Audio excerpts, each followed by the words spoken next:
Shalom jemaat Tuhan, apa kabarnya? Saya percaya kita semua dalam lindungan dan penyertaan Tuhan. Renungan kita hari ini di Mazmur 112 ayat yang ke-7. Firman Tuhan, ia tidak takut kepada kabar celaka, hatinya tetap penuh kepercayaan kepada Tuhan. Tema renungan kita hari ini yaitu tidak perlu takut.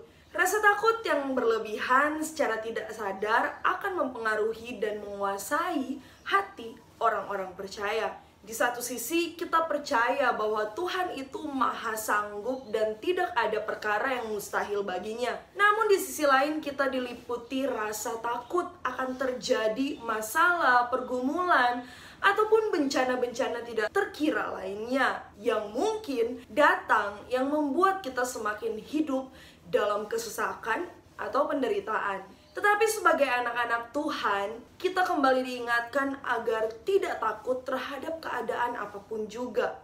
Karena di dalam hidup orang percaya tidak diberikan roh ketakutan, melainkan roh yang membangkitkan kekuatan, kasih, dan ketertiban. Kita bisa melihatnya di 2 Timotius 1 ayat yang ke-7. Jadi sesungguhnya ketakutan itu bukan sekadar kelemahan manusia, tapi ketakutan adalah roh yang bekerja dalam seseorang. Ketakutan mulai menjadi bagian dalam diri manusia setelah manusia jatuh ke dalam dosa. Karena dosa, iblis memperbudak manusia dengan menanamkan roh takut itu. Karena kegiatan iblis adalah mendakwa anak-anak Tuhan siang dan malam di dalam Wahyu 12 ayat yang ke-10. Tapi, ada tapinya ya. Tapi, karena pengorbanan Kristus atau melalui pengorbanan Kristus di atas Kalvari, kita telah dimerdekakan dari roh takut. Sebab roh yang memberi hidup telah memerdekakan kamu dalam Kristus dari hukum dosa dan hukum maut di dalam Roma 8 ayat yang kedua. Jadi, meski dunia bergoncang sekalipun tidak ada alasan bagi orang percaya untuk menjadi takut. Sebab apa?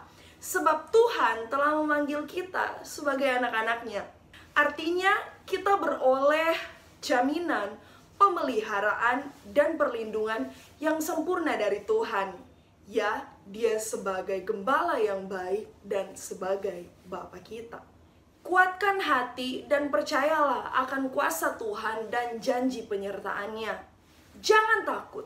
Tidak sedikit orang menderita bukan karena mengalami masalah yang berat, tetapi karena mereka hidup dalam ketakutan yang berlebihan setiap hari.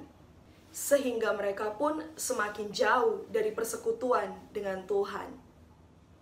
Ingat, kunci untuk menang dari rasa takut adalah melekat dengan Tuhan setiap hari.